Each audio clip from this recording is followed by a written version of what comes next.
Fired former FBI Deputy Director Andrew McCabe wants immunity in exchange for his Senate testimony. I don't think he should get it. And Rudy Giuliani is ramping up his offense against Robert Mueller.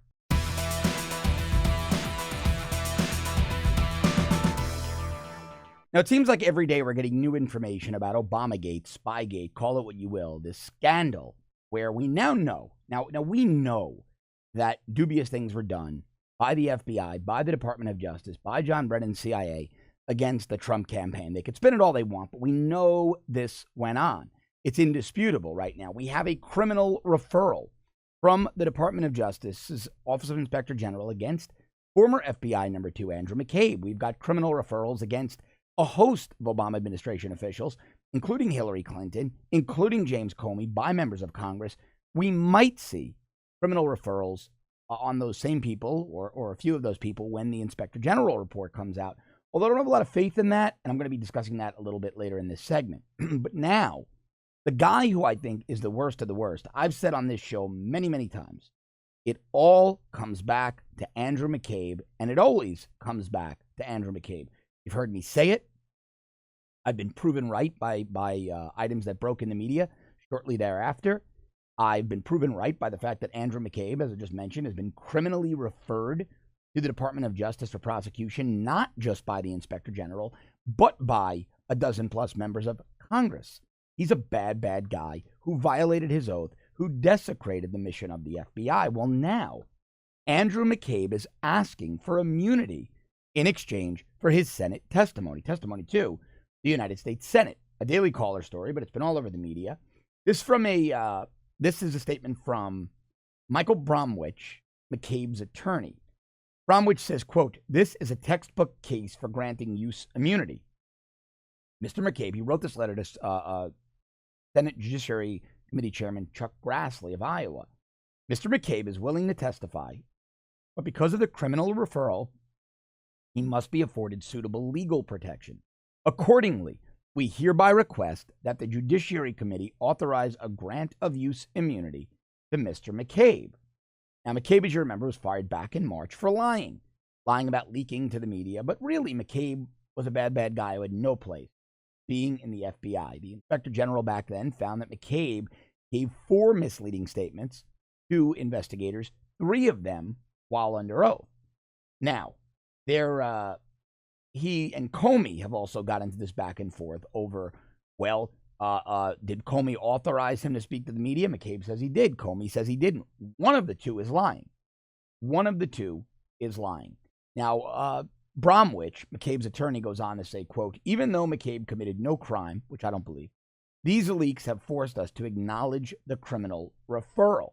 He said that he and McCabe were outraged by the leaks. He's talking about leaks from what they claim are leaks from the Justice Department about McCabe's case in his letter to Grassley. He said Bromwich, the lawyer, said leaks from the agency revealed the OIG made a criminal referral on McCabe to the U.S. Attorney's Office in Washington.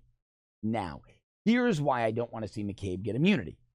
Number one, I don't think he's earned immunity. It was never afforded to General Flynn. It was never afforded to George Papadopoulos. It was never offered to anyone else on the Trump campaign. People like Michael Caputo, who did nothing wrong, but were forced to go essentially bankrupt, spend 6 figures on legal fees.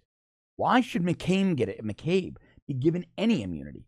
He's a terrible, terrible guy.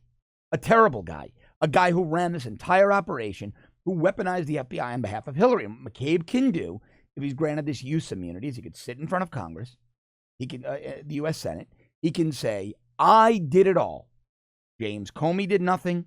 Loretta Lynch did nothing. John Brennan did nothing. Here is a list of everything I did, every law I broke, every illegal order I gave. Here are the people I gave them to. They were only carrying out those orders. I even lied to those people and generated documents that made it look as if I got legal opinions, that these orders were legal. I have those documents in my safe at home. I'll provide them to you at a later date." Then he goes home and he creates those documents, backdates them.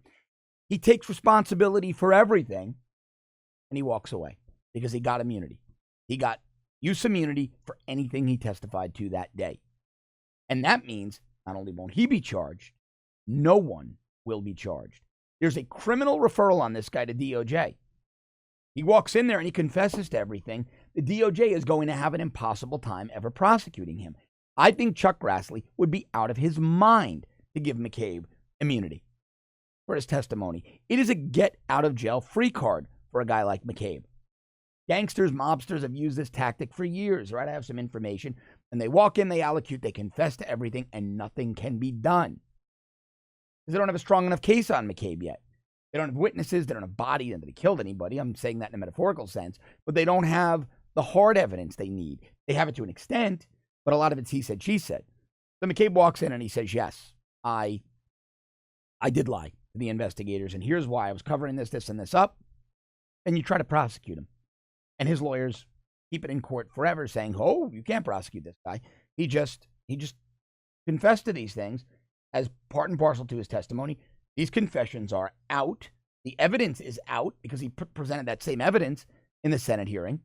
It is the most dangerous trap, and McCabe is playing Chuck Grassley. He's playing the Senate. The guy's been in the FBI for 22 years. He knows how this game works. He knows how to manipulate it better than anybody. He almost was able to topple a presidency. Don't trust this guy. Give him nothing. This is a really important story, and the developments are coming every hour now, not even every day. I want to bring it to you. I want to stay on top of it. Help me do that by subscribing to our premium service at www.therebel.media/shows. Go to the App Store, download the Rebel app, and stick with us here at The Rebel for a current analysis on this Obamagate situation. Also, we're going to keep you apprised of what's happening with Tommy Robinson over in the UK. Jailed for 13 months for doing journalism, for exposing Muslim rape gangs. It is absolutely unacceptable. As always, thanks so much for watching. I'll see you tomorrow.